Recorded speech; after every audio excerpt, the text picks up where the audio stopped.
This is part 1 of the Jayhawks quilting project. The rest of the videos are coming real soon. Hi quilters, thank you for tuning in today.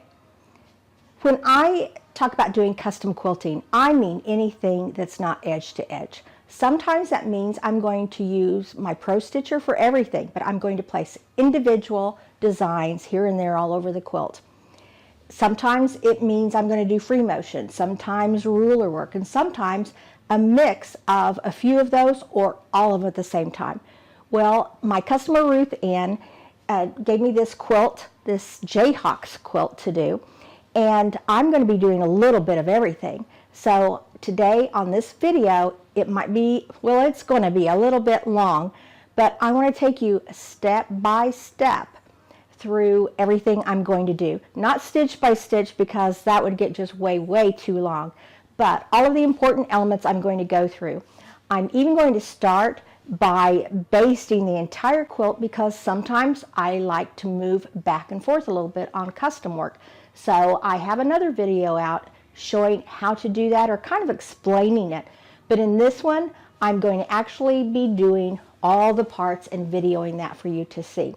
So I invite you to subscribe to my channel, to give me a like, and I also invite you to fast forward, rewind, do whatever you have to do because I know sometimes these videos can get a little long and I try to not do that as much as I can, but I also know there are times, especially when someone is real new to quilting, that you really want to watch someone do all of it. Just let me just watch you do that because I want to see someone going through it.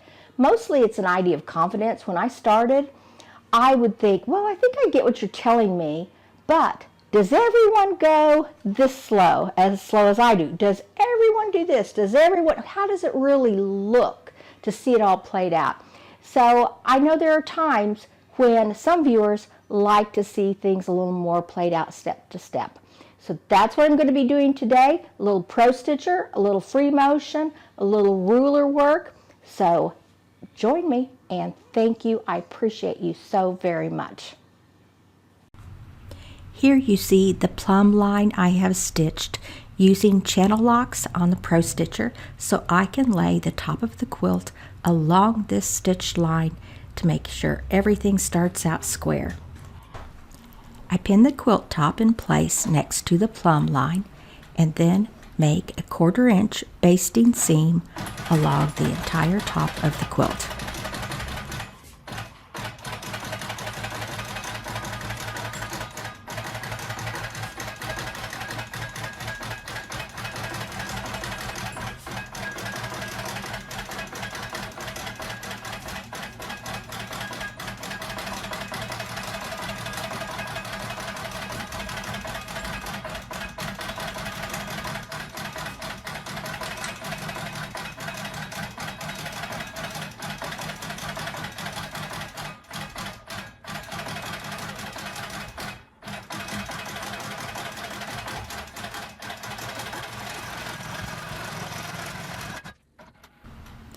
I remove the pins from the top of the quilt and then I get the batting and the quilt top all smoothed out and get the ratchets in place and get everything just like you normally would when you're getting ready to do your first pass.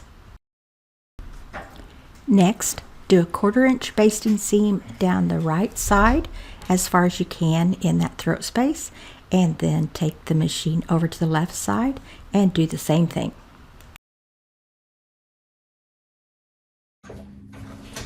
Here's where things differ from the norm.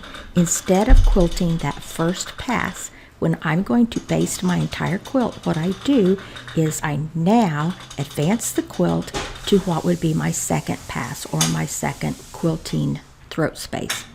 Now, it is critical that you get your batting in really good shape before you do your horizontal basting because the whole entire quilt is going to be basted, so you can't give a tug on your batting every time you advance the quilt. It's all going to be basted down. So at this point, we want to make sure we have that batting really good. So what I do is I take my pole and I put it up in a little cradle spot on each side, and then I take the batting, give it a good tug so that I don't have any wrinkles up there, and then I make sure it's pulled toward the right on the right side, toward the left on the left side, and I go through and I just with my hand and kind of lightly fill on the top of the quilt and make sure there are no batting wrinkles, because if you're quilting along later and you find wrinkles, you're going to have to take the basting out to get that wrinkle out of there. So this is what we do for the next step when you're basting your quilt.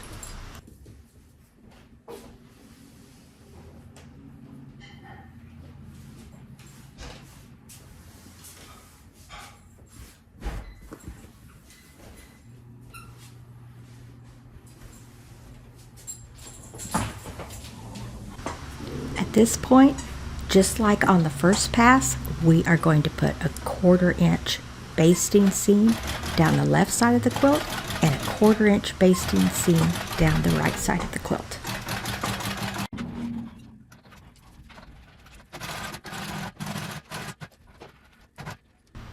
Go to your console screen and change to 1 inch basting instead of a 1/4. Pull your machine as close to you as you can and make a 1 inch basting seam horizontally across the entire quilt.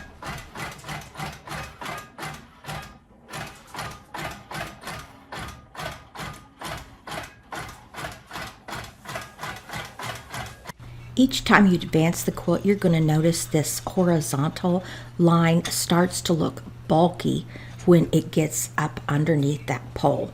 So it will start out flat enough, but then it looks like it's too loose and you have too much fabric, and you may feel like you need to straighten that out, but you don't want to do that. You just want to let it go. You're going to repeat everything for each pass. Getting everything straight, getting your batting straight, and putting your 1/4 inch basting seam on the left and the right and your 1 inch basting seam horizontally across. Then when you get to the bottom, it's fairly the same. About the only thing I do differently on the bottom, sometimes I put a 1/2 inch basting seam, because usually by the time I get to the bottom, I'm going to want to remove that and do it all over again once I get to the bottom.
We are now at the bottom of the quilt, and you can get a hint here of my loading process. I use the mini sew tight magnets at the bottom of my quilt top.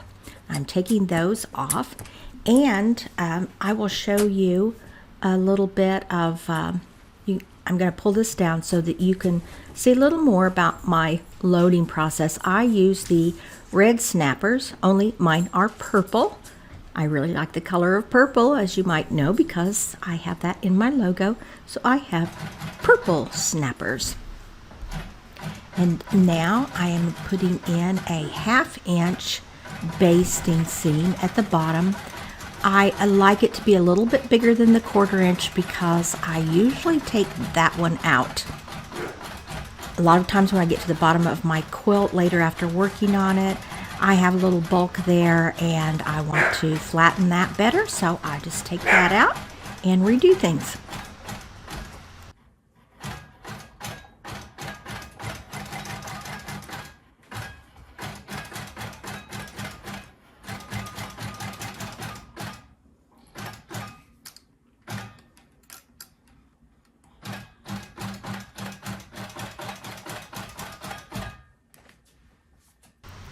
I do not baste every quilt I do, but I quite often baste any custom quilting that I'm going to be doing.